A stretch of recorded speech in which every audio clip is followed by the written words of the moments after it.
Durante siglos, el ser humano creyó vivir sobre un suelo firme. La religión dio propósito, la razón ofreció orden y la moral marcó el camino. Pero Nietzsche vio lo que nadie quiso aceptar. Ese suelo se estaba hundiendo. Dios ha muerto, escribió, no para provocar, sino para describir la caída de todo lo que daba sentido. El mundo siguió funcionando, pero sin fe, sin centro, sin dirección. Desde entonces, la humanidad busca apoyo en ideas que solo disimulan el vacío. Nietzsche no ofreció consuelo. Lanzó una advertencia. Vivir exige mirar el abismo sin apartar la vista. Esa advertencia se convirtió en la filosofía más peligrosa de la historia. ¿Puede una civilización sobrevivir cuando pierde el sentido de su propia vida? Después del silencio, cuando el mundo dejó de tener un apoyo. Cuando Nietzsche pronuncia «Dios ha muerto», no celebra ni provoca. Observa un hecho que ya estaba ocurriendo. Las iglesias seguían abiertas, los rezos continuaban, las palabras sagradas circulaban, pero el poder de esas estructuras se había agotado. Las personas repetían los gestos antiguos, aunque su significado ya no movía el corazón. El mundo seguía caminando, pero la dirección que antes lo guiaba había perdido fuerza. Esa transformación se había estado gestando lentamente. La ciencia empezó a explicar lo que antes pertenecía al misterio. La razón ocupó el lugar de la fe. La historia dejó de ser un camino hacia un final previsto y se convirtió en una secuencia de causas. Cada avance trajo claridad, pero también despojó a la vida de su centro. El universo se volvió inteligible y, al mismo tiempo, vulnerable. Todo seguía funcionando, aunque el propósito se disolvía en la claridad del conocimiento. Nietzsche observa este proceso con la precisión de quien detecta una grieta antes del derrumbe. Lo que antes sostenía el valor de las cosas se había desvanecido, y el ser humano continuaba actuando como si aún existiera. En esa tensión surge el nihilismo, una forma de vida que conserva las palabras del pasado, pero sin el fuego que las sostenía. La moral, la verdad, la justicia siguen pronunciándose, aunque su raíz ya no esté viva. Lo cotidiano avanza, pero la profundidad se extingue. El nihilismo se manifiesta como una calma engañosa. La gente produce, trabaja, compite, cumple objetivos, pero todo lo hace con un eco hueco. Las metas se sustituyen sin convicción. Lo que ayer era sagrado hoy se desecha sin culpa. La energía sigue, pero la dirección se ha perdido. Nietzsche describe esa sensación como un aire sin oxígeno. Se respira, aunque nada renueve la sangre. La cultura entera respira ese aire. El filósofo no detecta un caos visible, sino una erosión silenciosa. En lugar de rebelión, aparece la indiferencia. Cuando todo tiene el mismo valor, nada pesa. Las decisiones se vuelven ligeras, el juicio se disuelve, la vida se acomoda. Esa comodidad no trae alivio, sino adormecimiento. La existencia se desliza sin dolor extremo, pero también sin altura. La civilización sigue en pie, pero con la mirada vacía. En este panorama, las personas buscan nuevos puntos de apoyo. Unos los hallan en ideologías que prometen estructura, otros en la rutina, en el consumo, en el ruido constante. El impulso por llenar el vacío se vuelve una urgencia. Cualquier cosa que ofrezca dirección, aunque sea ilusoria, se adopta como salvación. Esa necesidad de sostén mantiene viva la maquinaria, aunque carezca de sentido profundo. Nietzsche advierte que el peligro no está en la pérdida del Dios antiguo, sino en el modo en que la cultura responde a esa ausencia. Cuando se destruye el fundamento y no se crea nada que lo reemplace, la humanidad no se libera, queda suspendida. El suelo se vuelve frágil y en esa fragilidad germina la dependencia. Las voces más fuertes no son las del pensamiento, sino las del consuelo. El orden se vuelve mercancía, el sentido se alquila. La modernidad avanza en esa contradicción. Se proclama libre, pero sigue atada a mecanismos heredados. Cada valor se repite por costumbre, sin la emoción que lo justificaba. La moral se mantiene como reflejo automático. El lenguaje del deber y del bien sigue en uso, aunque ya no brote de una fe viva. La civilización actúa por inercia, como un cuerpo que continúa moviéndose después de que el corazón se ha detenido. Nietzsche se sitúa frente a esa escena con una mirada quirúrgica. No busca restaurar el pasado ni ofrecer consuelo. Su gesto consiste en obligar a mirar el hueco, sin disimulo ni evasión. Enfrentar el hecho de que el antiguo sostén cultural ha desaparecido. La tarea no es llenar el vacío con nuevas ficciones, sino comprender su dimensión. Solo al reconocerlo, el ser humano puede decidir qué crear sobre ese terreno. El nihilismo, para él, no es rechazo a la vida, sino agotamiento de su impulso, una existencia que conserva los gestos del pasado sin la pasión que los originó. Cumplir reglas sin creer en ellas, repetir valores sin sentirlos, obedecer por reflejo. Es una forma de supervivencia cultural donde el alma ha perdido densidad, una época que teme el vértigo y evita el riesgo, aunque con ello pierda también la posibilidad de altura. Cuando pensar ya no basta, el espejismo moderno que prometió salvarlo todo. Cuando el viejo centro se derrumbó y Dios dejó de ocupar el lugar que había sostenido a la cultura durante siglos, no pasó mucho tiempo antes de que algo intentara ocupar ese vacío. No fue un nuevo mito ni una nueva fe, fue la razón, silenciosa, segura de sí misma, convencida de que podía hacer el trabajo mejor que cualquier dios antiguo. La modernidad apostó todo a esa idea. Si ya no había un orden superior dictando el sentido de la vida, entonces el ser humano pensó que podía construirse uno solo, con lógica, con ciencia, con cálculo. La razón empezó a presentarse no como una herramienta, sino como un reemplazo completo, como si pensar correctamente fuera suficiente para vivir bien. Nietzsche observa este giro sin entusiasmo. No lo ve como una liberación, sino como una sustitución peligrosa. El problema no es usar la razón. El problema aparece cuando se le pide algo que no puede dar. La razón sirve para medir, ordenar, comparar, explicar. Pero no crea valores. No dice por qué algo importa. Solo dice cómo funciona. Durante un tiempo, este nuevo centro pareció funcionar. El mundo se volvió más predecible, más controlable.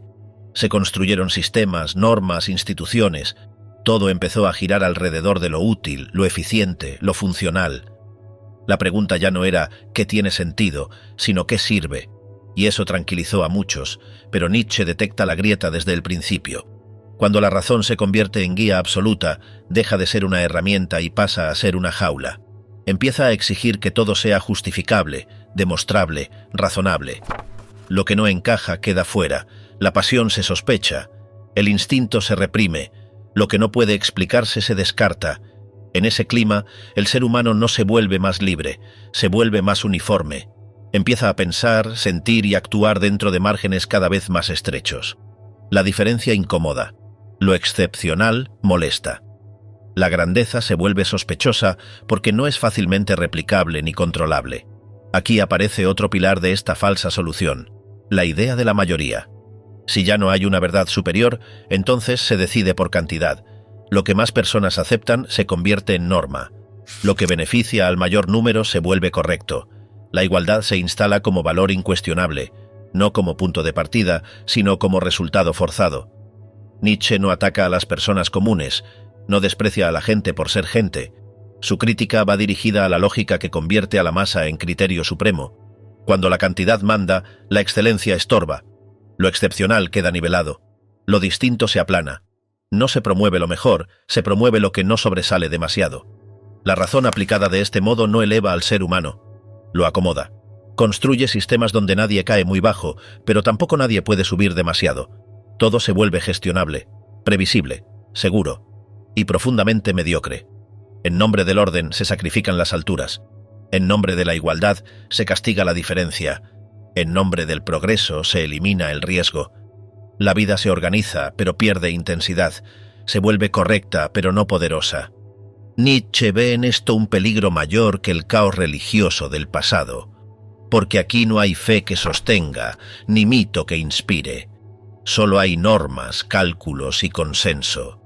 El individuo ya no obedece a Dios, pero tampoco se gobierna a sí mismo. Obedece a sistemas impersonales que nadie cuestiona porque parecen razonables. Cuando la razón se absolutiza, puede justificar cualquier cosa. No tiene dirección propia. Sirve tanto para construir como para someter. No distingue entre crear y dominar. Solo optimiza. Por eso Nietzsche observa con desconfianza cómo esta mentalidad puede derivar en estructuras rígidas, cerradas, obsesionadas con imponer una única forma correcta de vivir. No se trata aquí de política concreta ni de banderas. Se trata de una lógica más profunda, La idea de que si algo es racional, entonces debe imponerse, que si un sistema funciona, entonces es legítimo, que si la mayoría lo acepta, entonces es verdadero. En ese punto, la razón deja de liberar y empieza a aplastar. Se convierte en una autoridad sin rostro. Ya no hay dioses, pero hay verdades incuestionables. Ya no hay dogmas sagrados, pero hay normas que no se pueden desafiar sin quedar fuera. Nietzsche entiende que esta forma de pensar no elimina el nihilismo, lo administra, lo disfraza. La vida sigue sin un sentido profundo, pero ahora está organizada para que nadie lo note demasiado. Se llena el tiempo con ocupaciones, el vacío con entretenimiento, la falta de propósito con rutinas. El ser humano moderno se vuelve eficiente, pero hueco, capaz de explicar el mundo, pero incapaz de afirmarlo. Sabe cómo funcionan las cosas, pero no por qué vivirlas. La razón le da comodidad, pero no le da peso a la existencia. Por eso Nietzsche insiste, ni Dios ni la razón pueden cumplir el mismo papel. Uno se derrumbó, la otra nunca estuvo diseñada para sostener una vida entera. Creer lo contrario es caer en una trampa elegante, bien iluminada, pero igualmente vacía. La modernidad no resolvió el problema que dejó la muerte de lo sagrado, solo lo cubrió con sistemas. Y esos sistemas al final producen el mismo efecto. Un ser humano domesticado, predecible, integrado, pero incapaz de crear algo que no haya sido previamente autorizado.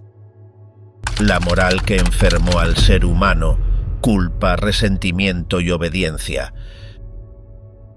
Nietzsche no comienza este ataque desde una teoría ni desde un sistema abstracto. Observa al ser humano concreto que surge tras siglos de moral, mira su postura ante la vida, su relación con el deseo, su forma de juzgarse a sí mismo. Lo que encuentra no es fortaleza, sino contención, no es afirmación, sino cautela, un tipo humano que aprendió a vigilarse antes de actuar y a sospechar de aquello que brota de manera espontánea. Esta moral no nace de individuos plenos, seguros o creativos. Surge de una experiencia opuesta, aparece en quienes no pudieron imponerse en el mundo real, en quienes no lograron afirmarse a través de la fuerza vital, la creación o la acción directa. Desde ahí se construye otro camino. En lugar de competir, se juzga. En lugar de crecer, se redefine el valor. En lugar de transformar la propia condición, se transforma el significado de lo que es bueno y lo que es malo. El resentimiento ocupa un lugar central en este proceso. No se manifiesta como rabia abierta ni como violencia directa. Se acumula lentamente. Observa al fuerte, al seguro, al que se mueve con naturalidad en la vida. Incapaz de alcanzarlo, lo convierte en culpable. Aquello que no puede vivir se vuelve sospechoso. La fuerza se transforma en peligro, la vitalidad en amenaza, la diferencia en algo moralmente incorrecto. Con el tiempo, esta inversión de valores se consolida. La debilidad comienza a presentarse como virtud, la renuncia como superioridad moral, la obediencia como señal de nobleza. El sufrimiento deja de ser algo que se quiere superar y pasa a ser algo que se glorifica. La moral no elimina el dolor, lo legitima, le da un sentido que permite soportarlo sin transformarlo. El cuerpo es uno de los primeros territorios conquistados por este sistema. El cuerpo siente antes de pensar, desea sin pedir razones, reacciona sin consultar normas. Por eso se vuelve incómodo, se lo vigila, se lo disciplina, se lo carga de culpa. El cuerpo deja de ser un aliado y se convierte en una fuente de tentación que hay que controlar. El instinto ya no guía, interfiere.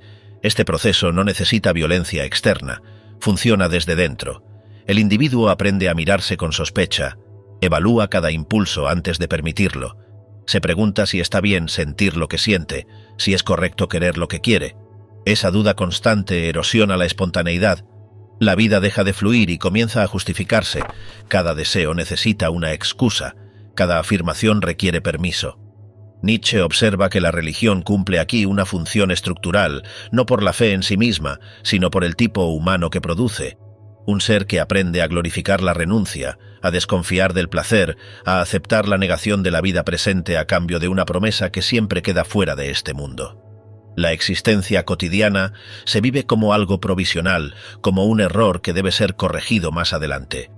La moral se vuelve eficaz porque se presenta como algo elevado. No se impone como castigo, se interioriza como conciencia.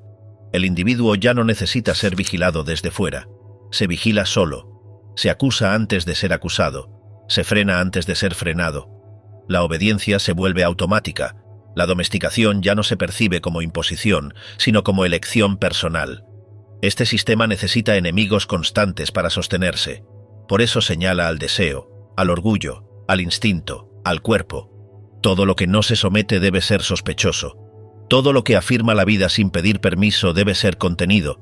La moral no busca comprender esas fuerzas, busca debilitarlas, y lo hace sin ruido, sin confrontación directa, mediante valores aceptados socialmente.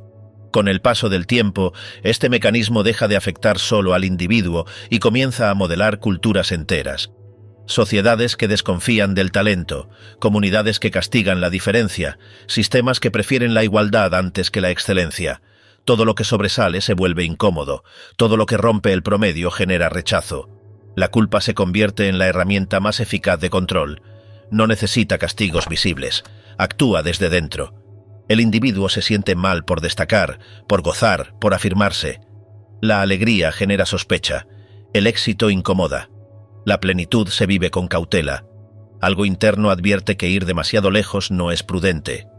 La compasión, dentro de este marco, deja de ser una fuerza transformadora, conserva, mantiene al otro en su lugar, no impulsa a superar, impulsa a permanecer. El sufrimiento se comparte, pero no se trasciende. Se normaliza, se convierte en identidad. La herida deja de ser algo que se quiere cerrar y pasa a ser algo que define. Nietzsche ve en esto una humanidad cansada, agotada de contenerse, de justificarse, de reprimirse. Una humanidad que aprendió a desconfiar de su propia energía creadora, que ya no cree en su fuerza vital, que prefiere la seguridad antes que el riesgo, la obediencia antes que la creación, el refugio antes que la exposición. El resultado es un tipo humano predecible, controlado, manejable. Alguien que no se siente esclavo porque cree haber elegido. Esa es la mayor victoria del sistema moral. La jaula se vuelve invisible. El individuo defiende aquello mismo que lo limita, protege los valores que lo reducen. Nietzsche no ofrece alivio en este punto. No propone una salida, no construye consuelo, se limita a mostrar el mecanismo completo. Deja al descubierto la lógica que convirtió la moral en una herramienta de domesticación profunda. La fuerza que empuja la vida, el impulso que nunca se detiene. Nietzsche observaba la vida como quien ve una corriente subterránea que todo lo arrastra. Detrás de cada gesto, de cada forma, de cada criatura, intuía un impulso que nunca cesa. Nada vivo permanece quieto. Incluso lo que parece inmóvil está buscando crecer, extenderse, afirmarse. Esa presión silenciosa que atraviesa el mundo es, para él, la ley más profunda de la existencia. Esa energía no viene de una divinidad ni de una voluntad humana consciente. Es anterior a cualquier pensamiento. Se siente en la savia que sube por el árbol, en el animal que caza, en el ser humano que crea. Lo que late en todos ellos es la misma fuerza que empuja desde dentro, que quiere más intensidad, más espacio, más vida. Cuando Nietzsche la llama voluntad de poder, no se refiere al deseo de mandar o de someter. Habla de la necesidad de expandirse. Todo lo que existe tiende a desplegar su forma con más vigor. No se trata de destruir, sino de crecer. La vida avanza por afirmación, por exceso, por desbordamiento. Aquello que deja de empujar se marchita. Esta ley se reconoce en los movimientos más simples. Una semilla abre la tierra para salir. Un pez remonta la corriente. Un artista pinta porque algo interno le exige hacerlo. No hay cálculo ni propósito moral. hay impulso. El poder del que habla Nietzsche es esa corriente invisible que atraviesa la materia y que convierte el caos en forma. El filósofo había leído a Schopenhauer y a Darwin, pero percibía algo que ellos no habían visto. Vivir no es simplemente conservarse, ni competir, ni sobrevivir al más fuerte. Vivir es aumentar, es querer ser más de lo que ya se es. Por eso la vida produce arte, ciencia, lenguaje, música, exploración. Son expresiones distintas de la misma fuerza ascendente. El ser humano no queda fuera de esta ley. Cada vez que imagina, inventa, trabaja o transforma su entorno, está obedeciendo a esa presión natural que lo mueve a superar límites. Cuando deja de hacerlo, se apaga. Por eso Nietzsche miraba a los creadores con fascinación, no como héroes morales, sino como cuerpos atravesados por la misma energía que hace brotar una tormenta. El impulso vital no entiende de equilibrio. Se lanza hacia lo nuevo, aun cuando no haya garantías. La comodidad detiene, el riesgo alimenta. Cada resistencia se convierte en combustible. Por eso la vida no huye del conflicto, lo necesita. En el esfuerzo por vencer la fricción encuentra su forma más alta.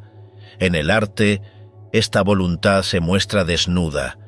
El pintor que no puede dejar el lienzo, el músico que busca una nota imposible, el escritor que reescribe durante años, todos obedecen a la misma fuerza. No buscan gloria ni aprobación, buscan liberarse del exceso que los habita.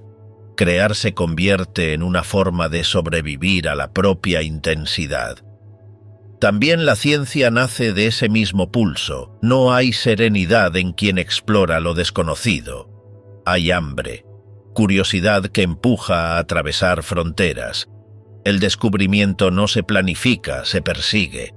La verdad no se alcanza por método, sino por impulso. El pensamiento humano, para Nietzsche, es otra manera en que la vida se afirma. El poder del que habla no es moral ni político, es energía creadora. Puede tomar forma de construcción, de conquista, de arte o de pensamiento. Su sentido depende de cómo se canaliza. En unos se convierte en creatividad, en otros en dominación. Pero el motor es el mismo, la necesidad de expandir la propia fuerza. Cuando esa corriente se bloquea, el resultado es decadencia. El impulso se vuelve hacia adentro y se pudre. De ahí surgen la culpa, el resentimiento, la moral que condena la vida. El poder reprimido no desaparece, se envenena. El espíritu que no crea empieza a juzgar. Lo que antes construía empieza a negar.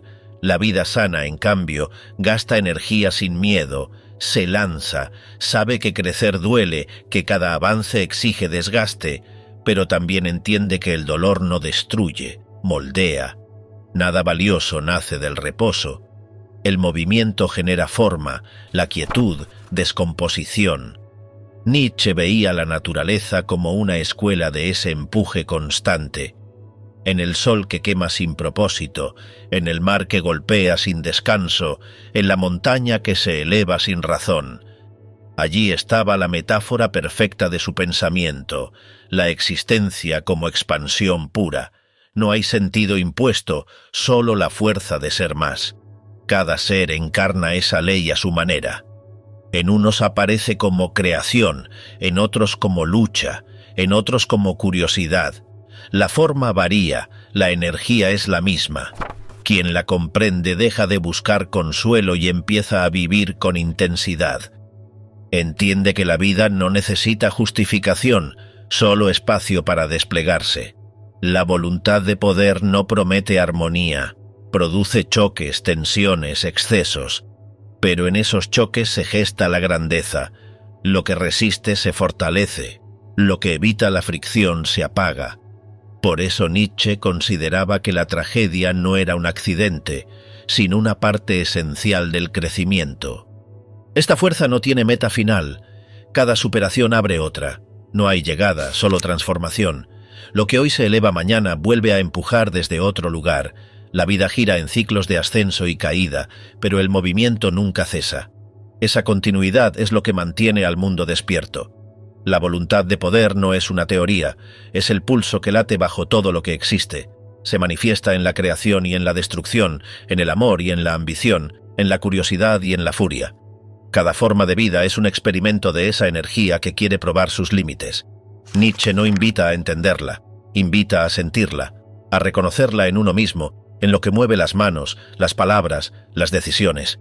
El cuerpo la conoce antes que la mente, la percibe cuando algo dentro pide moverse, hacer, construir, avanzar. Esa sensación de empuje es la huella de lo real. El mundo, visto desde esta fuerza, deja de parecer un lugar ordenado. Es un campo de tensiones vivas. Cada ser intenta afirmar su existencia dentro de ese flujo. La vida no pide permiso, empuja, cada segundo. En millones de lugares algo nace, crece, se transforma, arde. Esa es la ley silenciosa que gobierna todo lo que respira. No tiene moral, no tiene propósito, no tiene fin, solo movimiento. Nietzsche la llama voluntad de poder porque es el nombre más cercano que encontró para describir lo indomable. La fuerza que sostiene al universo y que en el ser humano puede convertirse en arte, en pensamiento o en destino. El surgimiento del Übermensch, la figura que rompe el mundo conocido. El mundo había quedado sin dirección. Las viejas certezas se disolvían, pero algo nuevo comenzaba a moverse bajo la superficie. Nietzsche observa esa agitación como quien escucha un temblor antes del estallido. En ese terreno, donde las ruinas de Dios y la razón todavía humean, aparece un impulso que no busca refugio, una energía que decide crear en lugar de obedecer. Ese impulso es el nacimiento del Übermensch, la figura que no espera sentido, lo fabrica. Nietzsche lo siente venir desde la montaña. Allí, donde no llegan los ecos de la multitud, el espíritu se transforma. No hay ceremonia ni revelación, solo un proceso que se despliega como la vida misma. El pensamiento empieza pesado, cargado de herencias, de mandatos, de deberes. Luego se vuelve fiera y rompe sus ataduras. Al final, se vuelve niño, libre, creador, inocente. 3 momentos que no son símbolos, sino gestos de una transformación real. El camello representa al que soporta, acepta las cargas de la moral, el peso de lo aprendido, los mandatos del pasado.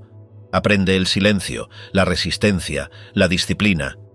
Camina en el desierto con todo el peso del mundo sobre su espalda. Nietzsche no lo desprecia. Entiende que quien no ha cargado, nunca nada no sabrá construir. El espíritu necesita ese recorrido de fatiga antes de atreverse a soltar. Cuando la carga se vuelve insoportable, el espíritu cambia de forma. Entonces aparece el león, y con él la voz que ruge y destruye. El león ya no quiere deber, quiere querer. Con su fuerza derriba las murallas de la obediencia. Se enfrenta a los ídolos que el camello veneraba y los hace polvo. El rugido no pide permiso, corta con la tradición. Pero todavía es negación, pura energía que no sabe a dónde ir.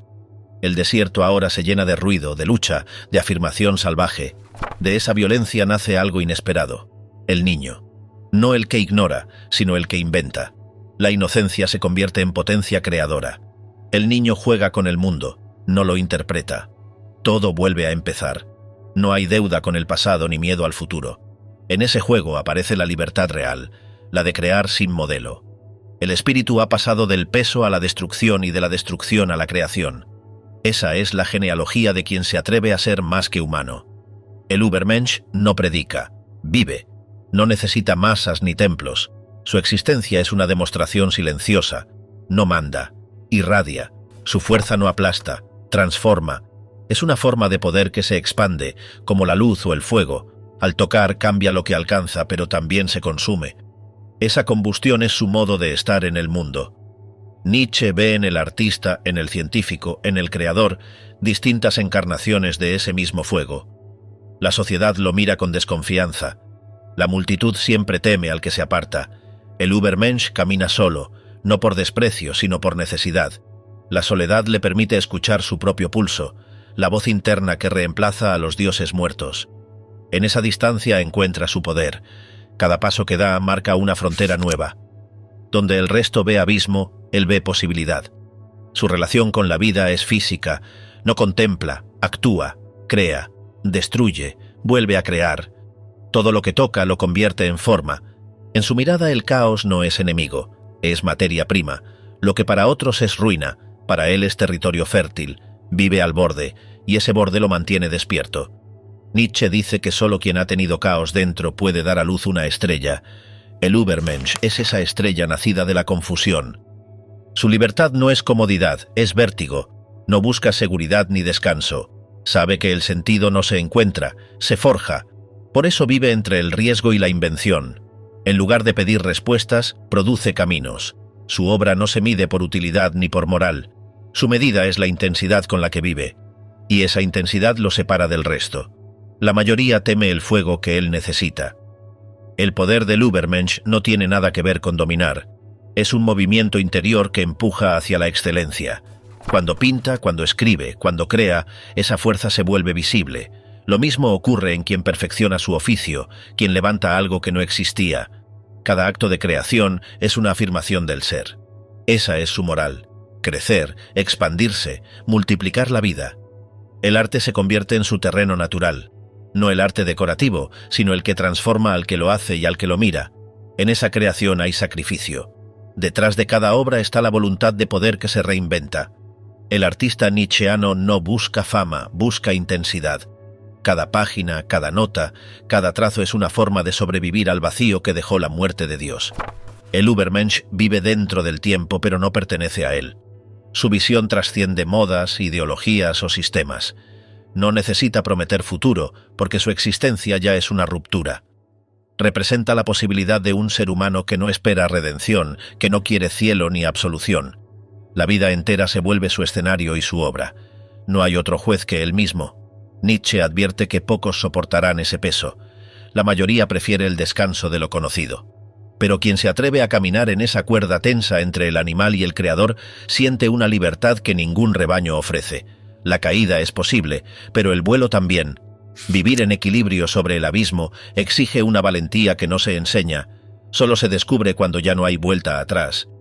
El Übermensch no busca destruir a los débiles ni someter a otros. Eleva a quien puede seguirlo. Invita al crecimiento, no a la dominación. Su misión es encender la chispa en otros espíritus, no imponer su fuego.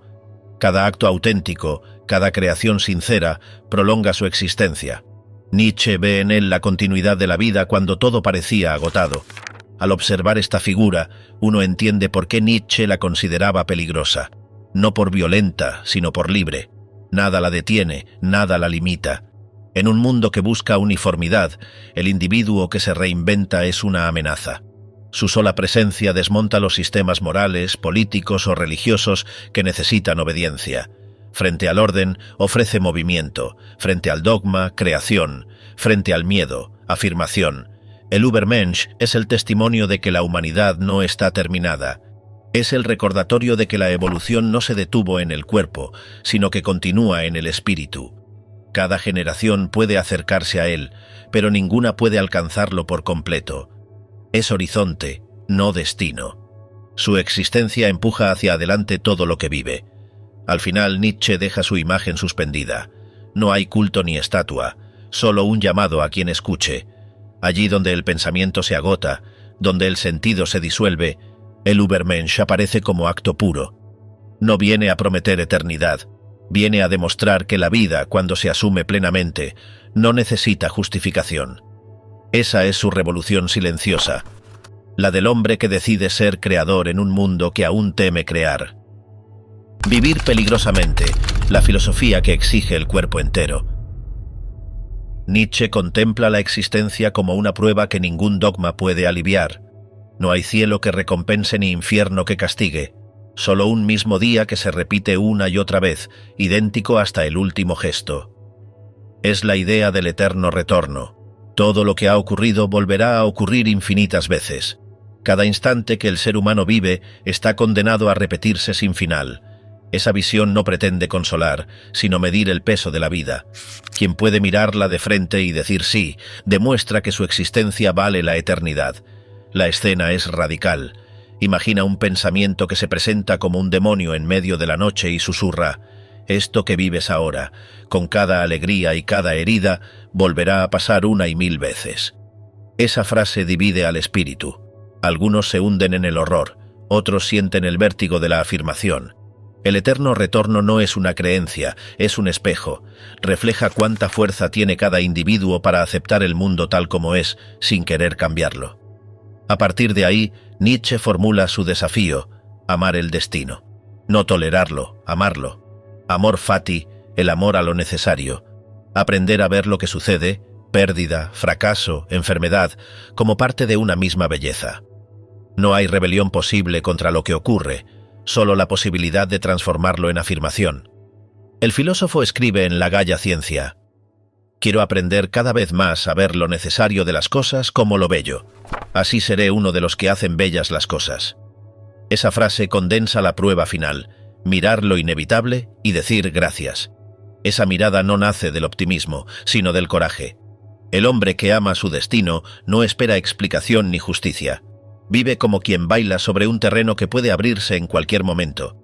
Esa danza define la actitud de Nietzsche frente a la existencia: vivir peligrosamente, no buscar refugios, sino enfrentarse al mar abierto. En Ecce Homo describe la vida del pensador como una explosión continua: soy dinamita. Su filosofía no construye templos, hace estallar los que quedan. La vida peligrosa no glorifica la imprudencia, celebra la intensidad. Significa empujar la experiencia hasta sus límites, sin anestesia moral ni miedo al dolor. La existencia se convierte en un campo de pruebas donde cada instante reclama una decisión. Quien vacila, se hunde. Quien afirma, se eleva. Nietzsche ve en esa lucha la medida de la fuerza interior.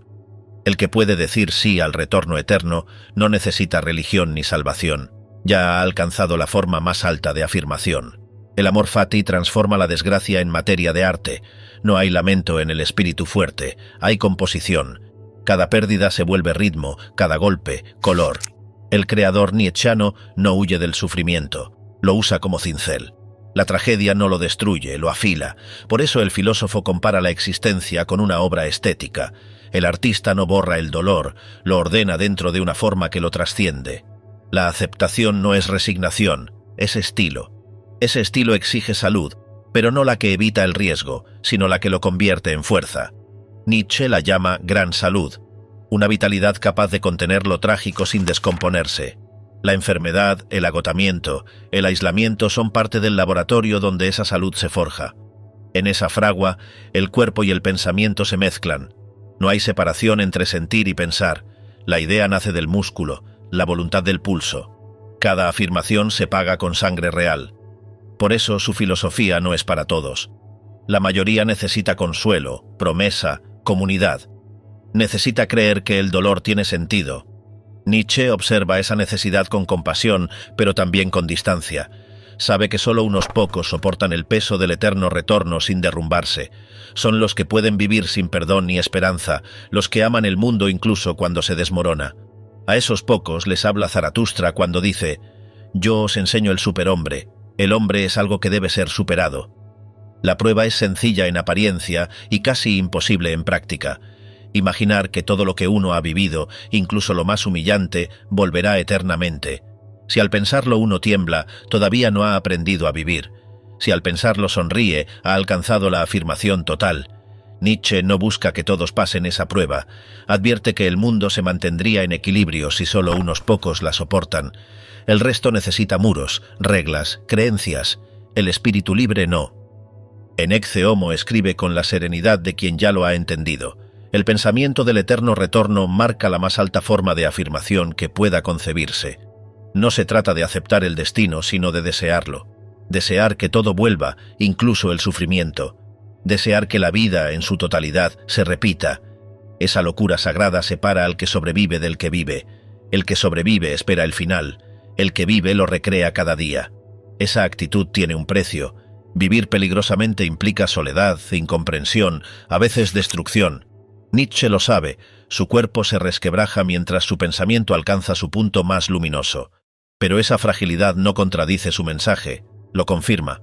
La mente que soporta el caos no necesita salvadores. Cada latido se vuelve testimonio, cada instante una eternidad. El eterno retorno convierte la existencia en un juicio continuo. No hay tribunal fuera del tiempo. El juez es el propio instante. Lo que uno hace, piensa o siente se repite sin cesar. Cada decisión pesa como si ya estuviera condenada a ser eterna. De ahí surge la ética más dura que se haya imaginado: actuar de modo que uno quiera repetirlo todo. Quien logra vivir así no necesita religión. Se basta con la intensidad de su propia afirmación. La vida, entonces, se vuelve un experimento. Cada día mide la potencia del espíritu para amar su destino. Cada fracaso revela si el alma sigue dispuesta a decir sí. Nietzsche llama a ese estado gran afirmación, un fuego que arde incluso en la derrota. Los débiles se protegen con teorías, los fuertes con creación. Donde unos buscan consuelo, otros buscan forma. Allí donde la mayoría pide redención, el filósofo escribe: «Quiero que todo vuelva». Es el grito de quien ya no teme al tiempo. La filosofía de Nietzsche no se ofrece como remedio. Es dinamita dirigida contra toda ilusión de salvación. El pensador se reconoce como artífice de un terremoto. Cada palabra suya desestabiliza lo que parecía sólido, pero no destruye por gusto. Abre espacio, quiere ver qué queda de pie cuando todo se derrumba. Lo que resista a la explosión será lo realmente vivo. En ese escenario, el ser humano que se atreve a vivir sin consuelo se convierte en creador. No porque domine el mundo, sino porque lo sostiene. Aceptar el eterno retorno es aceptar la infinitud del esfuerzo. Significa despertar cada día como si todo comenzara de nuevo, con la misma intensidad, con la misma voluntad de forma. No hay descanso en esa visión, pero hay plenitud. Nietzsche no deja un mensaje de paz, deja un desafío. Su voz no calma, sacude, invita a mirar la vida sin velos, a bailar sobre el filo del abismo. Al final, el pensamiento se convierte en una llamarada. Vivir peligrosamente es la única manera de honrar la existencia. Todo lo demás es huida. Esa es la última imagen de su filosofía. Un hombre que sonríe ante lo inevitable y dice con gratitud feroz: «Sí,